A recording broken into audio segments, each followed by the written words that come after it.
Question, you know when you do these like Zoom meetings, yeah? Do you wear trousers like? Or you in shorts and that? Me, all I do is put on a jumper and that's it. I don't really do much. What to say? Well, just don't stand up, innit? Oh, obviously. No, I'm wearing shorts. No, chill. It's in your boxes.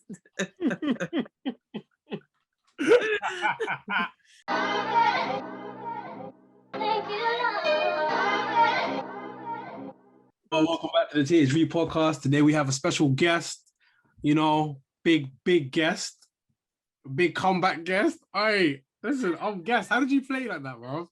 You're guessing me right now. Anyway, yes, Melita Emanuel-Carr, how you doing? You good? Yeah, I'm good. Knackered, but I'm good. All good. Please, how you doing? You right? Yeah, I'm good. I'm all right. Man, I feel like I'm tired too from watching Melita play yesterday. I can't lie, I was jumping up and down every time she did something. It was hilarious. Yeah, man. That was. How did you? I know we already spoke about, but how did you feel when you were like actually playing? You know what? My anxiety calmed down when I was warming up, but as soon as I subbed in, my hands started shaking. Like, I got a bit cold, so I was like, oh. And then I thought, let me just take an easy jumper to start airball. I was like, oh shoot. And then I kind of questioned myself a little bit. I was like, am I ready for this? But after a while, I kind of got back into it, and it felt normal again. Was you obviously you fell in the, I think it was the first half, second half, isn't it? Yeah, in the fall. What was going through your head when you fell, when you slipped? I was like, oh, this doesn't feel right. And I knew it wasn't my ACL or my meniscus or anything, because I know that feeling now. But in my head, I was just thinking, oh man, like, I feel like I'm going to be out for another 2 weeks again. So, and then I was expecting the refs to stop the game because I literally held the ball down for a little bit and everyone else stopped. Yeah. So I thought they was going to blow the whistle and they didn't. And I saw the shot clock at 1. So I was like, oh shoot, all right, let me just quickly just try and throw it up. Oh, and then it went in as well. I just thought you dashed it. No, I just saw the shot clock. I was like, quickly before we get a violation, let me just try to hit the rim or something. If that went in, that would have been so lit. Oh, I know, right? Crazy, man. So tell us a quick, for those who don't know, tell us like a quick summary before we get into other questions, like of your basketball journey from like early till now. All right, so I started playing basketball at about 10 years old. I played for Westminster Warriors. I was on the boys team for a little while until I found the girls team, which was Haringey Angels. And I played for London. I played for national team throughout the junior age groups. I then went to Barking Abbey for sixth form for 2 years. Then I went over to the States, went to the University of Illinois at Chicago, got a degree in criminal law. Then I came back to Europe to play professionally. I played in France, Spain, went to Sweden, went to Ireland. And I played for Team GB's senior team. I played for England as well in the Commonwealth Games where we won silver. And now I'm back in England after tearing my ACL not even last year, the year before. So yeah, I'm on my journey to coming back and going back overseas again, probably. Why do you want to go back overseas? That's where the money's at. Exactly. You know, Melita's going to keep all our answers honest. I know. She'll tell it straight. For sure. You got longer CVs than most of the man, them, you know. Nah, for real. Bro. You saying you want me to ask all the questions, big man? No, this is just chilling. Do it if you want. Like your audience. I don't mind. You can chill. But I'm saying, like, do you want to go? I'll keep going. I'm chilling. I don't mind. This is no. We was on a practice going back and forth, but you know, you look like you was taking the lead like I did last time. I've been waiting. I've been waiting for you to cut in. I gave you gaps, It was No, you haven't. Like, I thought you you gave me a ran gap gaps, the first bro. time, and then you just kept going. Don't worry, I'm looking at this stuff. I know Up. you saw last This time. ain't gonna be in it. Don't worry. This is No, I think it should That's because why. it's That's actually why we do hysterical. this. We know he's gonna cut it. No, but a feast, man. We're saying, bro. We just want to sit there and be quiet with it. So what I was gonna ask was, There we go. You went through your whole timeline really quick, but I wanted to ask, like, obviously, when you was playing here and then you went to go play in the States, how quickly do you feel like you adjusted, and what do you think needs to be done here to make the adjustment a bit easier for girls, or just players in general going to college in the States? I think the transition from playing in England to going to America for boys and girls, I think it's pretty much the same. You kind of go through the same things. I think it took about a year for me to fully transition. Obviously, moving away from friends and family and learning how to cope with certain pressures that you have. Like, you're expected to come in and perform straight away, and if you don't, get benched.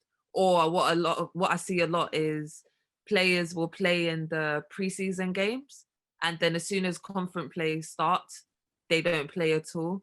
And for me, playing big minutes in England and then playing a couple of minutes in the preseason games and then not playing at all in the conference league, it kind of shattered me. Like, I would cry on the way home, and the coach would say to me, look, you should be lucky you got in the last minute of the game. Normally freshmen don't play at all.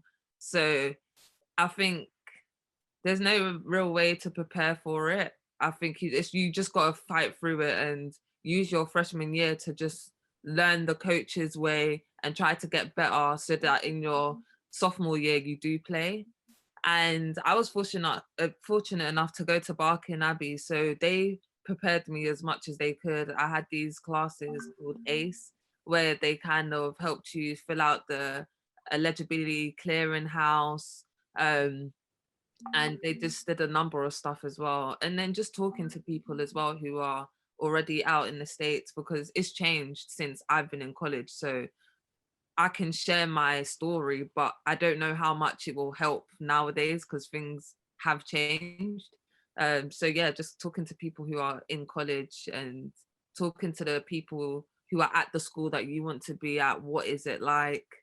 I was lucky enough to have a girl from Serbia, so I didn't necessarily feel alone. I can talk to her about missing home, and yeah, I kind of feel like we kind of had each other's back. Okay. And then obviously leaving the States, coming back to, well, I don't think you came back to UK straight away, but playing in Europe, how do you feel like your game had elevated from playing in the States and playing in Europe? Did you feel like you had a bigger advantage? Do you feel like you added more to your game from when you first left? Like, what were the key things? Yeah, I think my fundamentals were on point. In college, they drill into your head, make sure you catch it on a jump stop, lead with your right foot. If you drive this way, the big should move that way. Like, I felt like my IQ just improved so much. So then when I went to France in my first year pro, I was thinking, why are these guards doing this? Or why is the movement like that? Why am I the person to cut in when I don't have an advantage? The big's right there. And like, I would question everything that the coach said just because I was so used to the principles of my college coach. So it was hard trying to transition in. And then the game is actually faster in Europe for me anyway. I felt like I was more tired in my first year pro than my last year at uni. So yeah, it was weird coming back and trying to just fit into a team again. It's crazy that you said it's faster, because some other people said it was as well, but they got crucified for it. But then again, those people didn't really play in both systems, so they can't really answer that. So obviously we all know you came up from an ACL injury, but what was your recovery like from beginning to now? Like, what was it like? So when I first hurt my knee, well, I felt like I was fine. I thought I was going to wake up the next day and just be normal, but I couldn't walk the next day.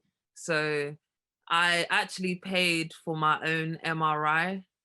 I'll give you a little insight. I was working for the London Royals and the what do you call it? Like not the president, or well, in overseas that's what you would call him. The owner, that's it. The owner of the team said that he would basically just refund me the money and kind of treat me like a player on the Royals. But then, you know, they folded and stuff, so I didn't get my money back. But technically I did, because I didn't really do much work. But anyway, so yeah, I paid like £300 to get an MRI, and I found out, was it 48 hours later, that I completely tore my ACL, I tore my meniscus, my MCL was bruised, got a bruised bone, and literally an hour later, I got a call from a team in Kosovo in the Euro Cup saying, hey, can you travel tomorrow? We've got a game on the weekend, we want you to play in it. And I was like, oh, yeah, I can't come. So I think that kind of got to me mentally. Like I broke down and cried, and then I was like, okay, I'm gonna have to tell my parents, I have to tell my friends. And it took me about a month to just take it in. And Duncan from the University of East London, he also used to work me out at Barking Abbey. He reached out to me and said, you know, just come to UEL and I'll help you out. I've torn my ACL loads of times and I've worked with loads of people who've done it as well. So he kind of just got me back into the mindset of I need to prepare myself for surgery. So yeah, I went there pretty much 4 times a week, I would say. And it's been great there. The atmosphere is amazing. You've got different athletes who are at the top of their game as well coming in. So meeting new people, like at loads of boxes as well. So because I'm meeting different people from different sports, I kind of view sports a lot differently now. And I've just learned so much from them. I was also working for the London Basketball Association, so it was kind of tough trying to figure out how to put a full-time job in as well as getting my rehab on. And then I got my surgery date it was sometime in February, it was supposed to be. And then 2 weeks before my surgery date, they called me up and said, yeah, sorry, we've got to postpone your surgery due to Corona. And then I just thought, oh my God, like, when am I going to have my surgery? That means I'm going to miss 2 seasons of basketball. And I kind of doubted myself because everyone was in my ear saying, are you going to be able to come back? Are you going to retire? So then in my head, I'm like, is there a point of playing basketball? Where am I going to be at when I come back? And it was stressful. I felt like there wasn't a lot of people who were willing to help me out. Literally, I can count on my fingers how many people were there for me throughout the whole season. And even just physios as well. I struggled to get a physio to just touch my knee.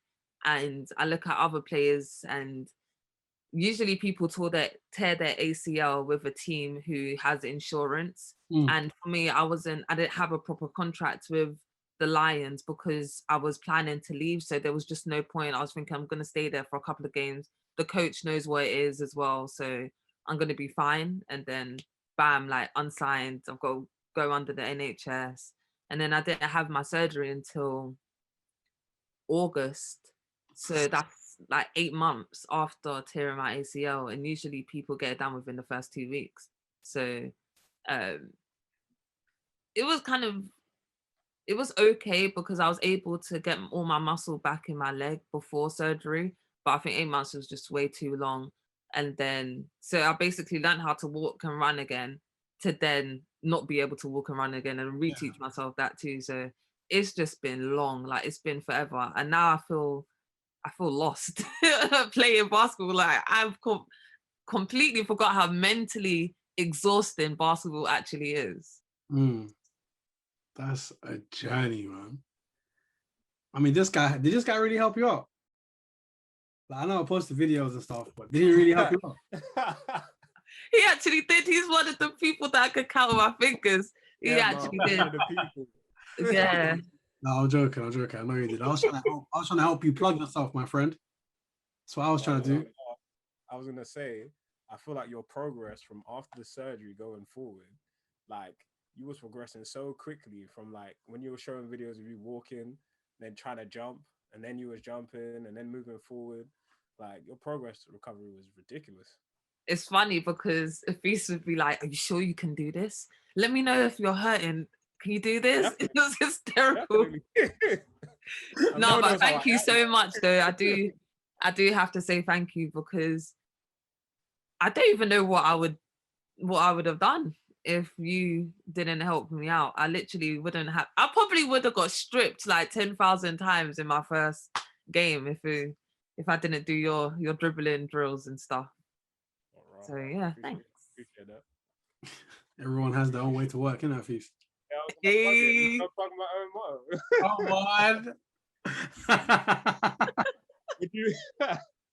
What do you think was the hardest thing? Like, obviously, when you started training again, what do you think was the hardest thing to get over? Like, getting back on the court. You told me already, but I just want to see if it's the same thing you said last time. Yeah, and I'm thinking I don't know. I think it's changed now because even though I'm thinking about on the court, off court was affecting me a lot.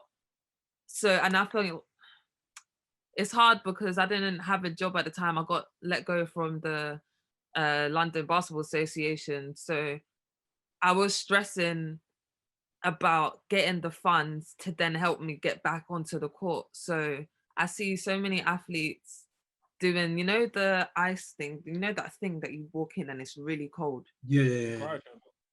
I wanted to do that. I wanted to do stuff in the pool and I couldn't do any of that. And yeah, it was really frustrating because I'm just thinking I've got a car now as well, paying my car bills. How am I going to get to workouts? What if I have to start paying for courts and stuff like that? How am I going to survive? And I think that was the biggest fear that I had out of anything. Everything on the court, I was up for doing. Like, even if I didn't feel like I could do it, I wanted to try to do it. Never in the point of my process did I think, I don't want to do this. I'm too scared. It was literally, I am not ready for this or I'm going to do this. So yeah, on court, it was fine. It was just off court. You know, one thing that was crazy, like as soon as you stepped onto the court and we were shooting, that's one thing that never left you. Like you was hitting bucket after bucket after bucket like it was nothing. 10, 12, 15 in a row. Like I was like, damn, sorry. What happened in the game, please? What? That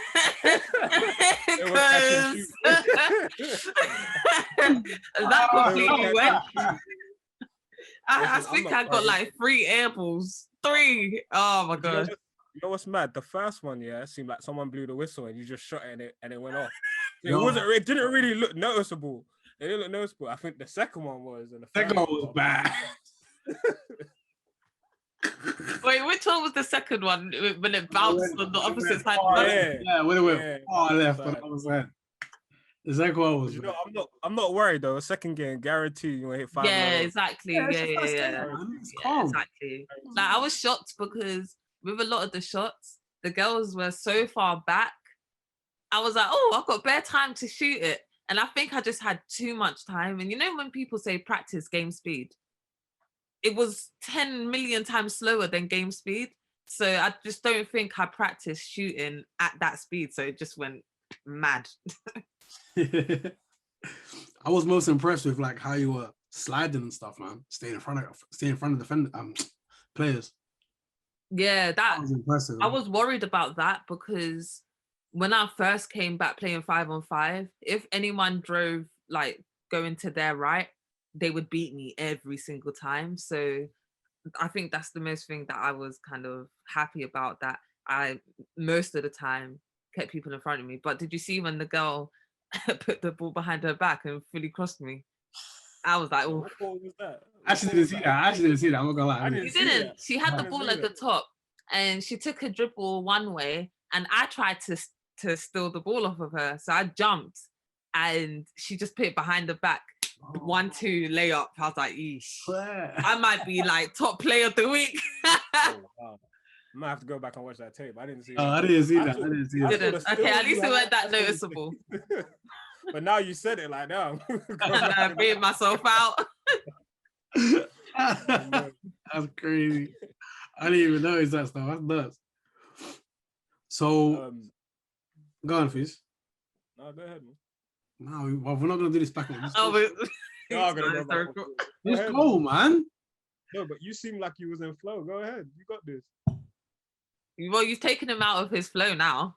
Exactly. Okay, thank you. That was the whole point anyway. So how do you feel? Obviously, I know you're going to give me a straight answer. Playing with London Lions and now playing with Oakland's, do you feel that there's a big difference playing with two different teams? That's still my question. Style. Oh, for real? See, I told you we were like this. I told you, we vibing. Oh. All right, so when I tore my ACL and I was playing for the Lions, that team was tough to play with because, again, I was adjusting to new players and I was still finding my feet because I hadn't had big minutes like that in a while. So, and again, I was playing the one as well, and I hadn't played the one since college. So I was just trying to find my place in that. And then practicing with the Lions team from this season, it was nice because the atmosphere was just on point. It was like everyone had been together for years. And obviously playing with my best friend again, Chantel Charles, it was nice just being with her and seeing Mark Clark enjoying coaching, enjoying every part of practice as well. It made me feel, now I found this sound bad, but I wanted to play for that team. Like I was like, oh, this is gonna be my team. I bought basketball shoes to match their kit, thinking like, yeah, I'm gonna sign with the Lions.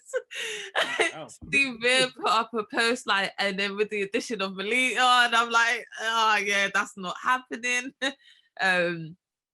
But I spoke to Mark Clark about it, and what he was saying was true. Like I should go to a team where I'm gonna play loads of minutes, and just kind of force myself to get back into basketball straight away. So I was originally going to go to Seven Oaks. That was my first choice. And I went to a couple of their practices, and I know a lot of the girls as well that's on the team. So I did feel comfortable going there. But I don't know. I guess we couldn't train because the COVID outbreak. And then Lee from the Oaklands hit me up like, hey, yeah, just come practice with us. And I spoke to the college and they said that they're happy to pay you as well. And I think that was probably the biggest part of why I went to Oakland's, is because they was willing to give me money, whereas Len was just gonna pay for my expenses. And similar to other teams as well, like Essex. And for me, I kind of felt like a charity case. Like basketball is a job for athletes when you're playing professionally. So there's no way that I should be working for free. Like, would you ever go and work in the office and they just pay for your food and your transport? No, like I'm not in an apprenticeship. Like I'm a professional basketball player. So when Lee suggested that or said that to me, I was like, okay, yeah, like why not? And I went to the practice. I know some of the girls as well from Oakland, and the atmosphere was nice. Like I loved the girls, and I was like, yeah, this is my team. Like straight away, I knew, okay, yeah, I wanna play here. I didn't want to wait for Seven Oaks. I didn't want to hit up Leicester. Well, I didn't know Leicester were gonna lose basically 3 of their players, but I kind of wanted to stay home as well. And Oakland is only 40 minutes away from my house, so traveling wise, everything, it kind of just matched up. And I think it's a smart decision that I made. In your opinion, obviously you mentioned about pay in the WBBL. In your opinion, what do you think needs to change for the WBL to develop a bit more and have more women staying here and playing British basketball rather than obviously going abroad, going Europe and getting paid to play? Yeah, I so think what do you think needs to change? The level of professionalism needs to change. I think going to other countries and even playing in leagues or seeing leagues that are not even the top league is still more professional than the WBBL. But it's only been running for, when did I go to uni? As soon as I went to Chicago, what was that, 2014? I think that season, that's when it started. So yeah, so it's a new league, you may as well say. But looking at the WBBL and comparing it to the BBL, I understand that men's basketball will always outshine women's basketball. That's not anything that I will disagree with or anything like that. But I just think if we try to just make more things happen. So for example, if each team had I don't know, like a social media person or just a marketing person in general to help promote games, then I feel like you would see more people watching the games. You'll see more girls being like, oh, I want to play basketball. Or mum, dad, can we go and watch this game? Because I saw on social media that they're playing in our hometown. And I think it kind of spirals down. Everyone thinks that it starts from grassroots up. I disagree. I think it starts from top and trickles down. I think it's the easiest way anyway to motivate more people to play, and then it motivates people to come back to England to play basketball. Because for me, as soon as I left, I never wanted to come back. Mark and Lloyd would say, do you want to come back and play for us? I'd be like, hell no. The only reason why I come back is if I don't know, like find someone in London that I want to settle down with and have kids, but there's no way I'm coming back. But I guess I'm here now, innit? But yeah, just become more professional. We should be practicing every single day, like every other top team in other countries. Females shouldn't have to be worrying about, I need to find another job as well as play basketball. And then I think there's too many young players in the WBBL. Like, I don't have a problem with having young players, but when your team is made up of like 6 young players and they're playing big minutes, I think that's where we kind of need to question, what level is this league?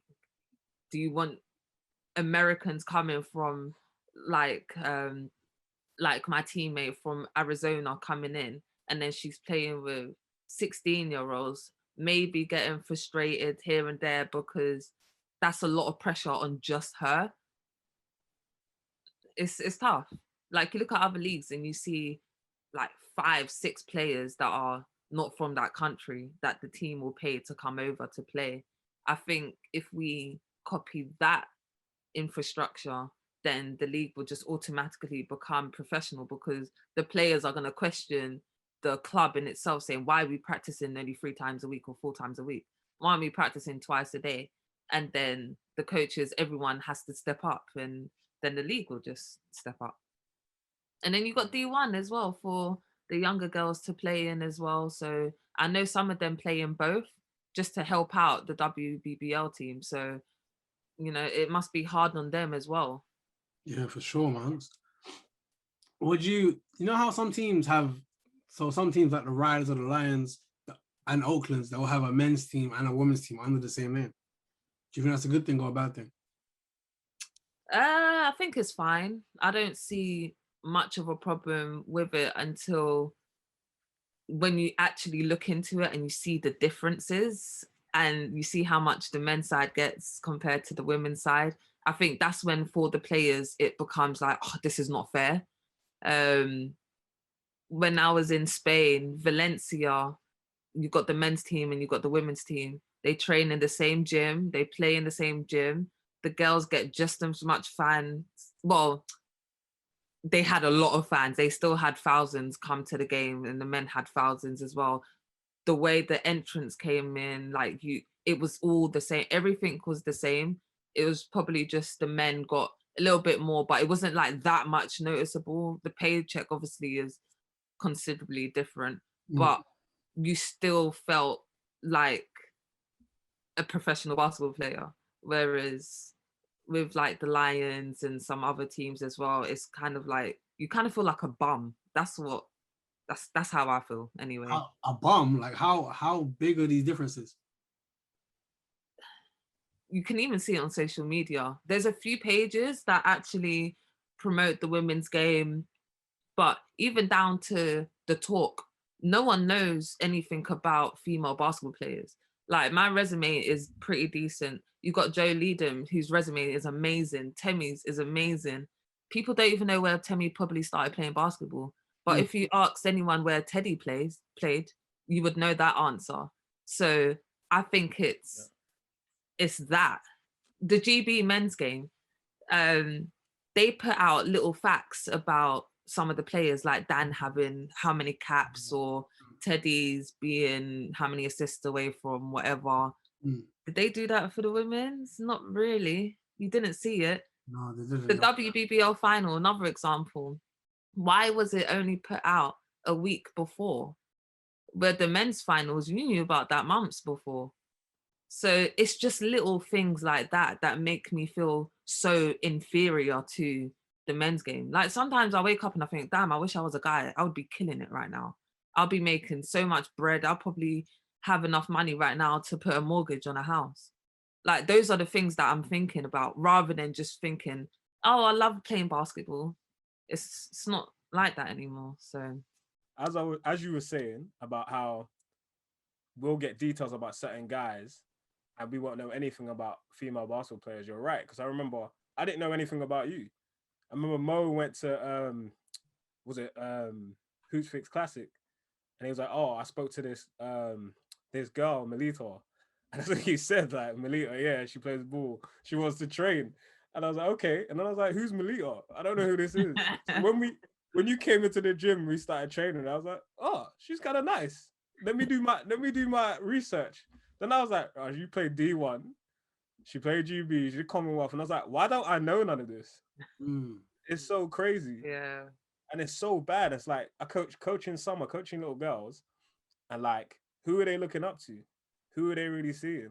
That's why whenever we work out anything, I always plug you. Like the first game I watched you play after start working out against Nottingham, like you had a nice game, and then I was like, there was a guard in the other team. I was like, yo, she's ridiculous. What's her name? And it's like, why don't we know this? It's crazy. True. And I think you're right. Like grassroots is important, but they need to see where they're going to. Yeah. They need to see like, oh wow, there's women here that can ball, not just over in the States. Exactly. And I think you're also right as well. Like, it's nice to have players play up, but they should be playing up for the right reasons, not to fill out the roster. Like, if you're good enough to play up. But if you're just out here filling the roster, it's not helping you, and it's not helping the other women that are there to be professionals. Like, why are you gonna stay here if you're not really getting treated like you're a professional? Yeah, 100. Exactly. Because it's not like the stuff, we were saying earlier, it's not like the stuff that needs to be done, like a post, article, whatever. It doesn't take a lot of money. So I mean, some of it you can get done for free. So it's like, it's more just the effort thing. Isn't nice to see, especially when you look at a GB comparison on the Instagram that Melita brought up. They had that stuff for the guys, the records, the caps, the assists, but they didn't have anything for the females. And they are higher up in the world rankings than the men. So yeah. And then look at Temi as well. She plays in the WNBA. Yeah. She should be getting the same amount of, I wouldn't say respect, but acknowledgement that Luau then got when he played for GB. It's so true, man. But then I wonder if any little girls even know who Temi is. Not gonna lie, you want to know a story, yeah? Me and Charlotte was at Ravenscourt one day. I think this is like in between lockdowns. So this was like 2020, but when they let everyone out and free and stuff. So we was in the park and we were leaving the park. And we saw her playing in the park, bro. And obviously no one knew who she was. Obviously we knew, so we're bugging. Oh my God, that's the bugging. None of us want to say hi because we're pussy-os. And then we were leaving, but like no, like all these, like there's like 50 people playing like 3-on-3 on the other side. And no one knew who she was. She was just there, just playing with whoever she was playing with. But like, it's crazy that no one knows who that was. Because obviously, if that was like, not even Luau, drop it down to like Dan Clark. If it was Dan Clark playing there, they know, like. So it's just, and you could argue, I would say like her career is a lot bigger than Dan Clark's career. So it's just like, no disrespect to him, but she went to the pinnacle. Do you know what I mean? Yeah. So it's like, there's no comparisons there. It's crazy. It's crazy, man. Yeah.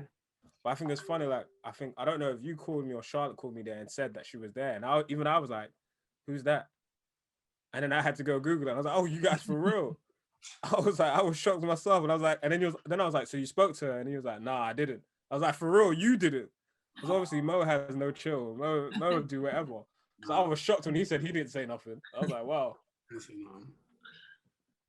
we just watched her play for like 5 times. We just stood there like creeps, bro. In the corner of the court, like she's playing 3-on-3, and like obviously it's half court because that's how it's set up.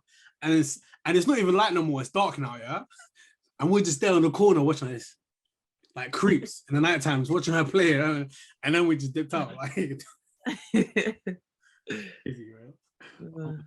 Insane. Melita, who did you look up to as a player when you were younger? It's a good question. Oh, well, when I first started, I didn't know any female players.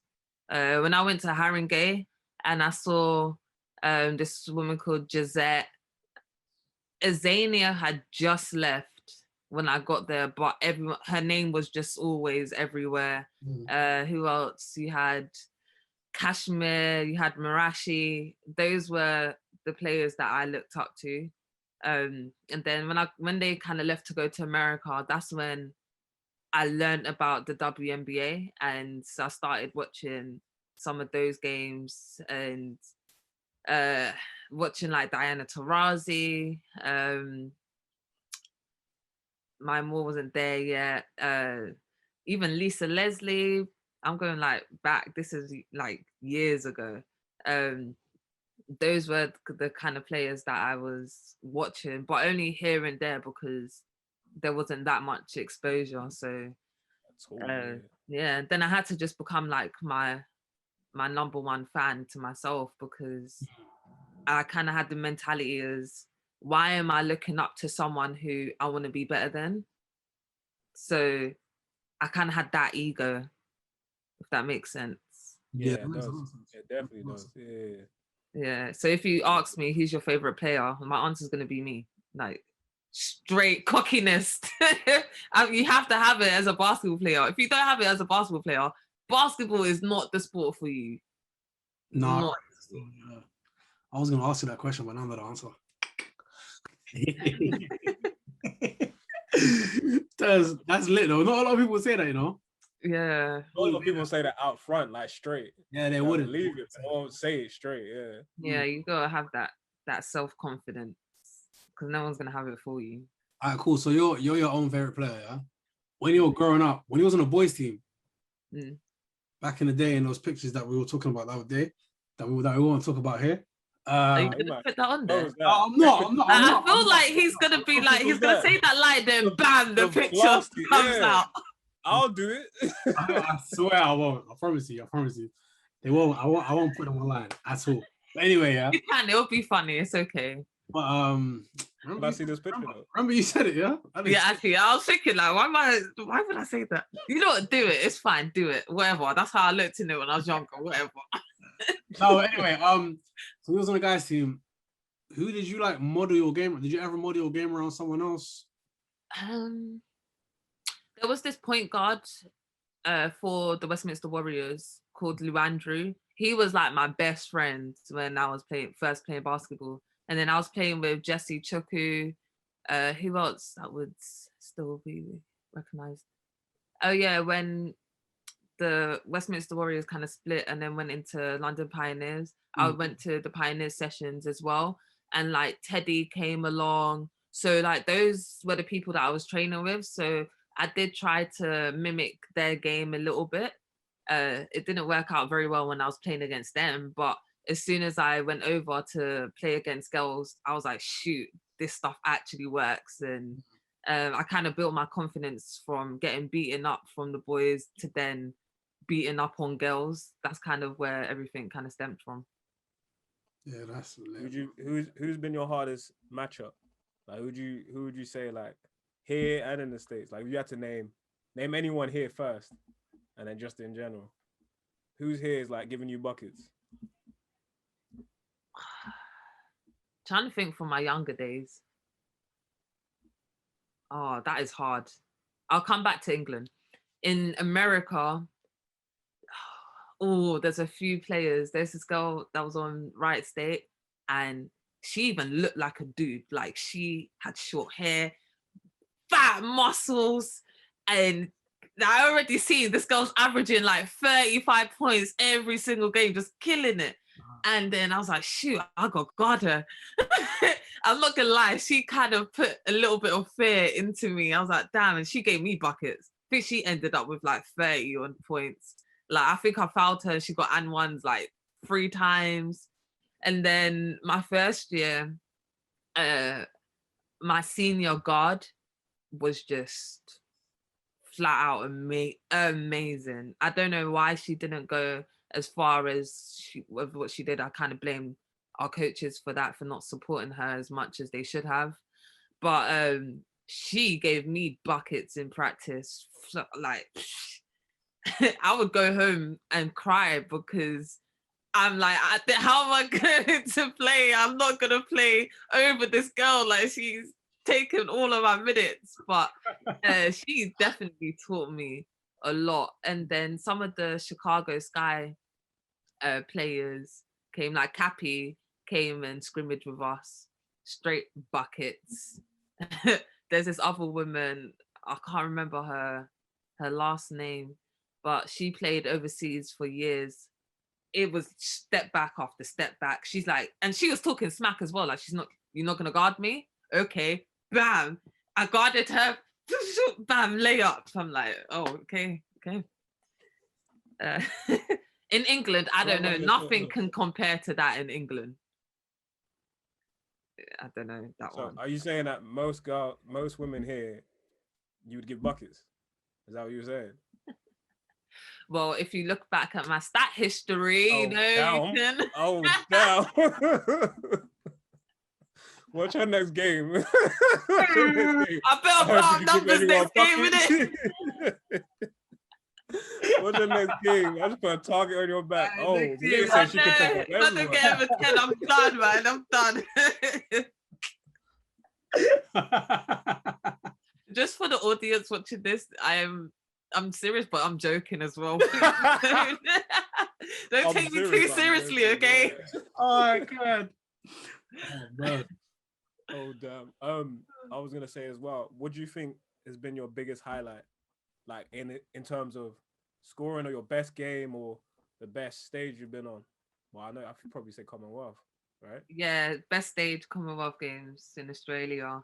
The finals. Best game? What'd you say, sorry? Best game? Best game. Probably when I was in secondary school and I was playing against Barking Abbey and I put up like 37, but I just felt comfortable and like I was trash talking to everyone. So I think that probably was my best game when I was younger. And then,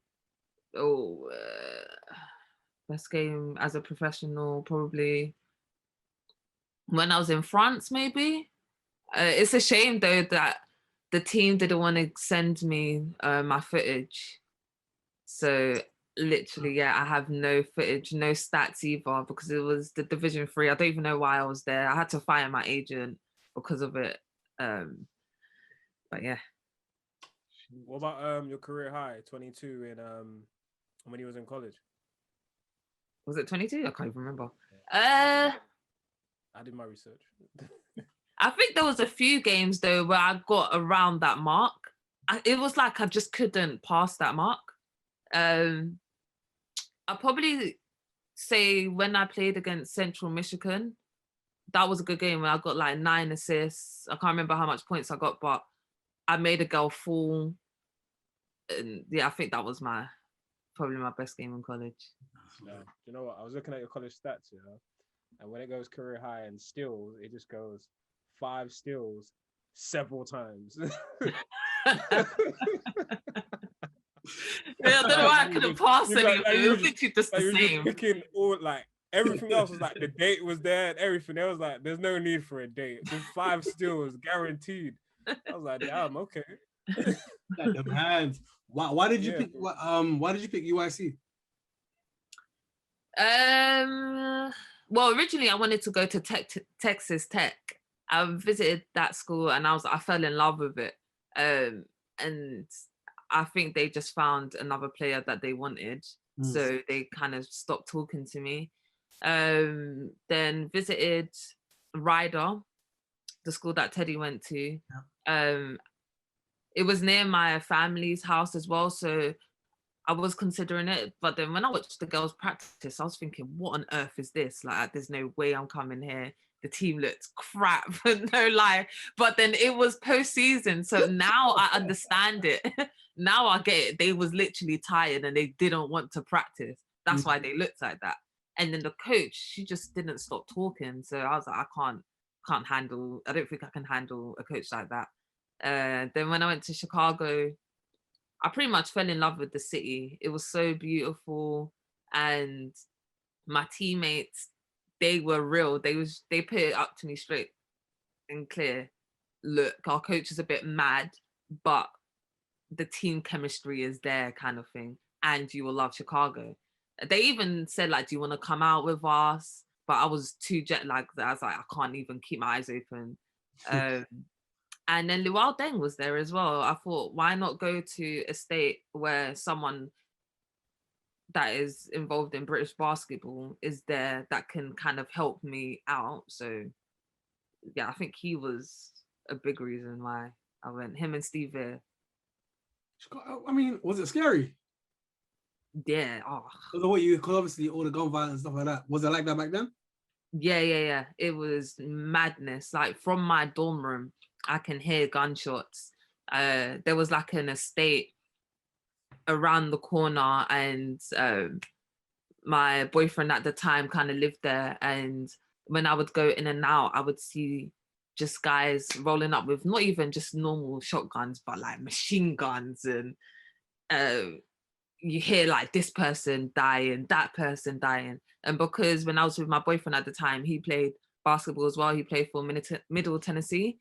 And in the summer, he would come back and I would just go to different tournaments with him and then see him fights. And he's like, oh, wait, come, we gotta go. I've got countless stories. I don't know if you want to hear. I'll tell you one.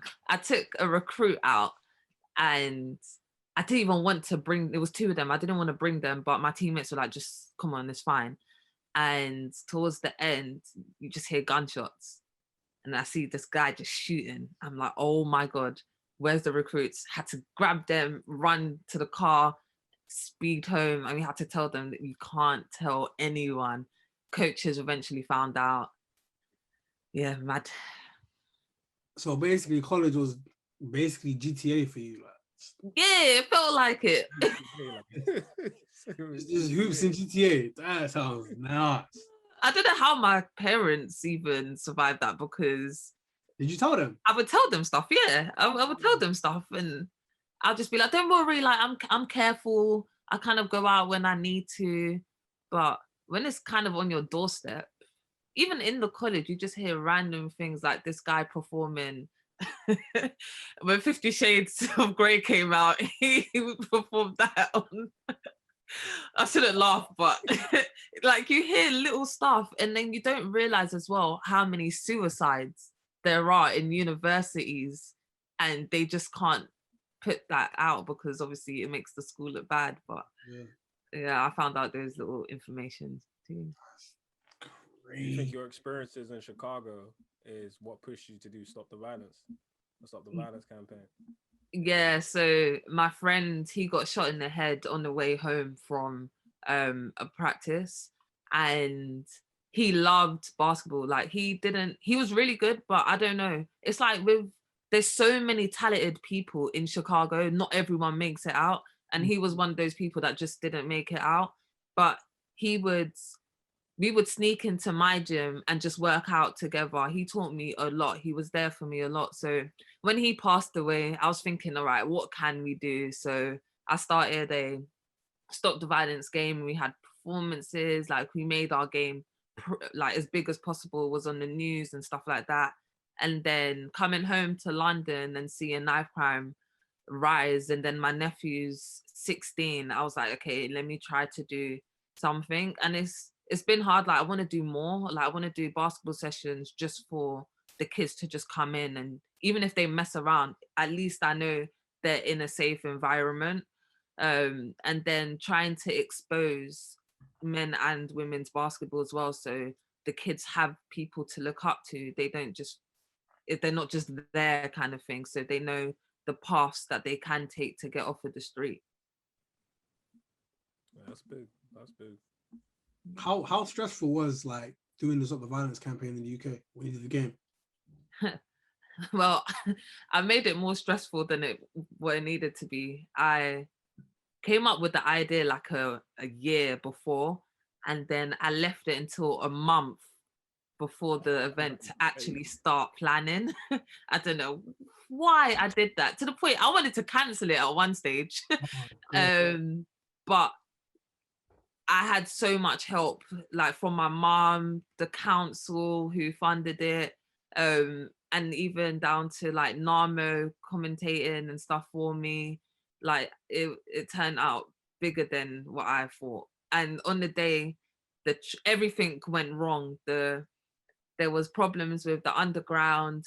I didn't realize about parking, where people are gonna park, and I felt like I didn't do enough promotion for it as well. But when I saw the crowds and stuff that I had, and then all the players turned up as well, because it's hard getting the best of the best to come and play. Sure. And I guess it was just talk around amongst them, like, are you gonna play? Are you gonna play? And as soon as one person said yes, it was like everyone was down to do it. So it was stressful, but I'm happy. It looked amazing, man. It looked amazing. I'm pissed I didn't go watch. Don't worry, it's gonna be another one. No, not because like I missed out. I missed out because I thought I was gonna see Quinn Cook, and it's a waste, man. He didn't come to where he was meant to come to.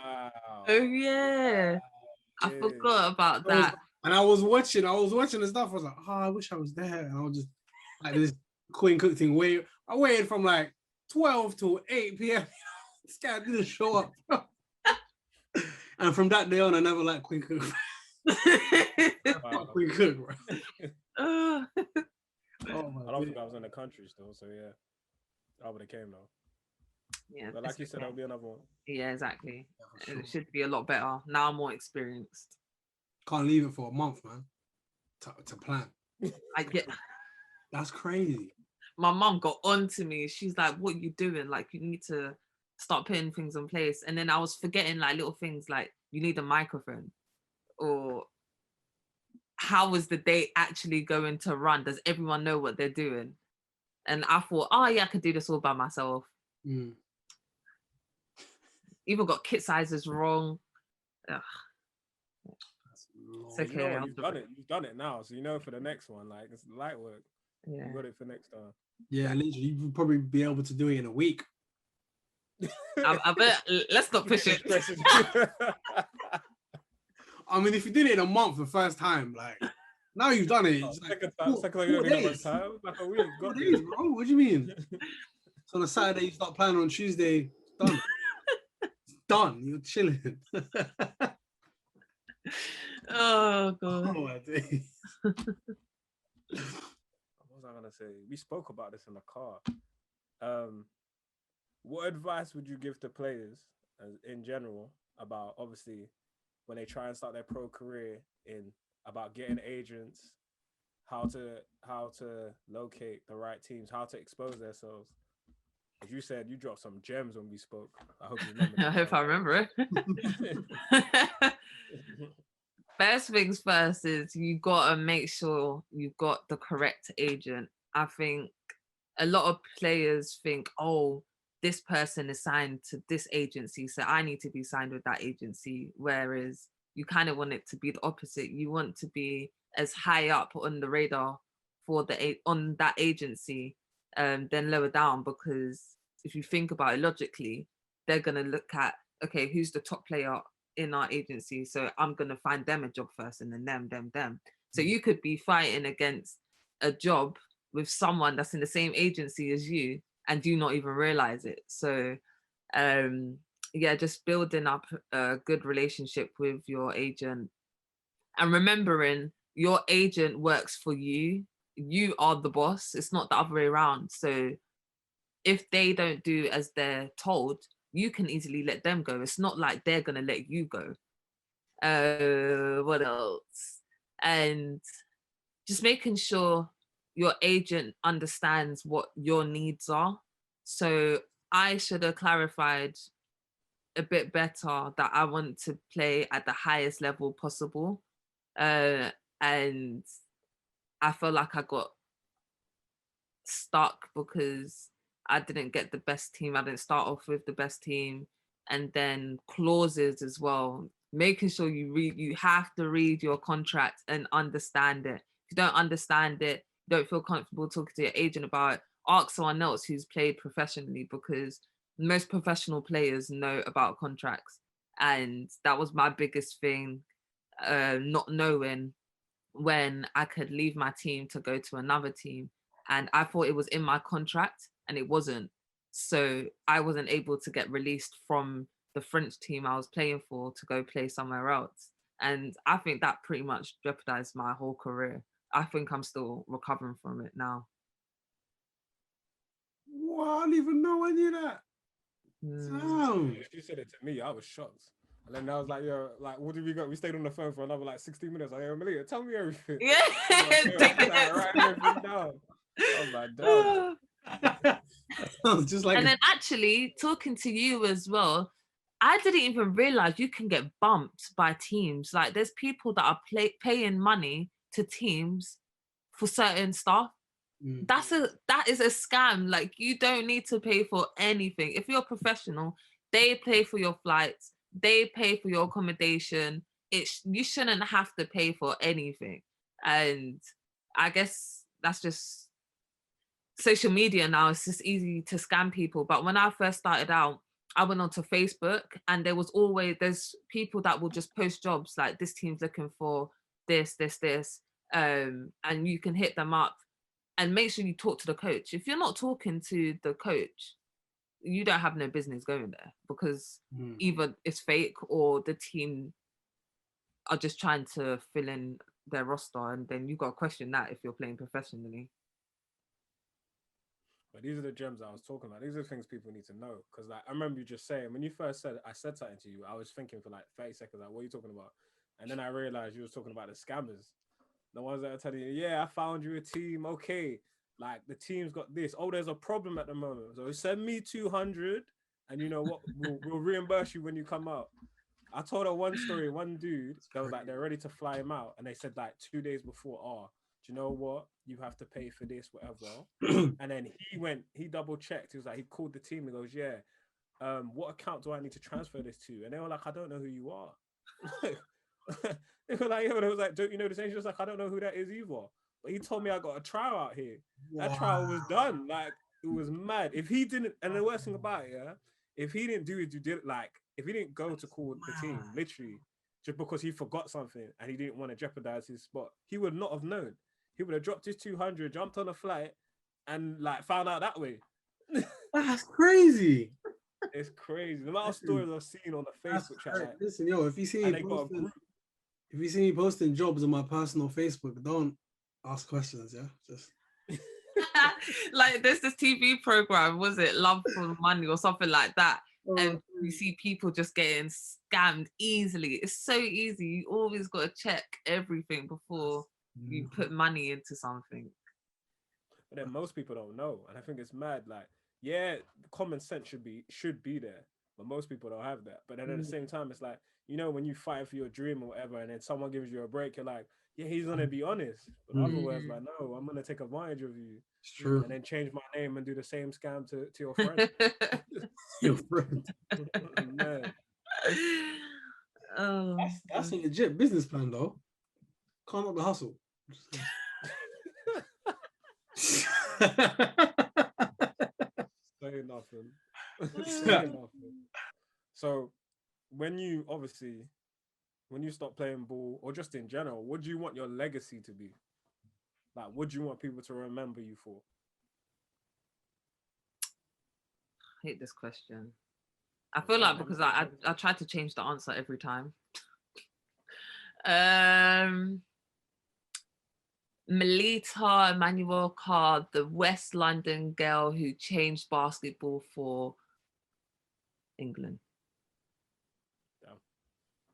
Nah, that's too much, actually. No. Maybe not. That was fine, you know. You had this whole dramatic drop as well. Like, That was fine. Oh, hey, listen. Hey, That was cut a out, one cut take. out. Nah, don't cut it. Leave it. Don't cut it. That was fine. Like you used your name, spoke in the third person. I even felt it. I felt the chills. No, And then he was like, nah. she's rehearsed that for sure. Yeah. That was way too clean. Way For too a first take. Yeah. With a serious face and everything. I'm a joker. Literally. My name is Melita Emanuel-Carr. What The West London girl.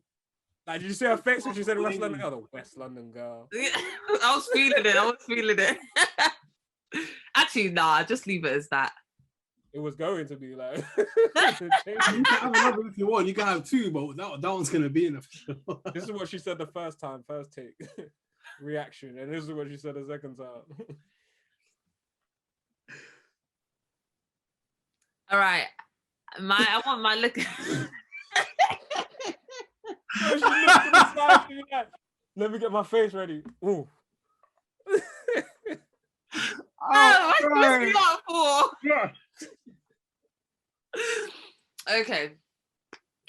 I would like my legacy to be. Oh, forget it. Just leave it as that one, man. I can't do this. I can't do it. Oh man. Mo failed to mention that he cuts our flops, not the people that come on. This is all gonna run. Hey, you have to show me this before, or else I'm gonna sue you. Nah, we don't do that. We don't do that. Ooh, we ain't got no money, baby. Oh man. Oh gosh, I'm dead. Melita, every time we have a guest, or even if there's no guest, we have this thing called top 5.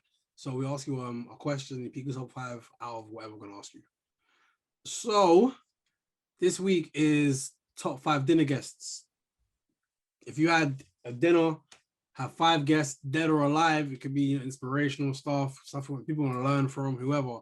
Who would your 5 guests be? LeBron, Mm-hmm. Bob Marley, Mm-hmm.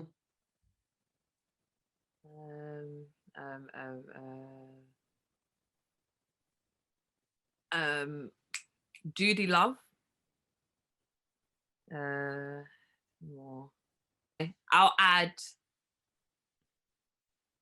Luau so that there's a common denominator between LeBron and then everyone else being from England. Well, besides Bobby's not from England, but you've got the Jamaican side. My parents. Oh, that's nice, man. That's nice. Cute, innit? That's nice. People be like, people be saying hella people and forgetting their mom and dad. So, that's nice, man. Yeah. Of course I've got to invite them. That's super nice. Wait, was that an order of preference? I'm not gonna ask what yours is. No, it was just random. Okay, cool. Now I'm just thinking about it. LeBron doesn't fit. Thank you. He does not fit at all. Like I was going for him because he's exciting. Like Kobe, he was very chilled.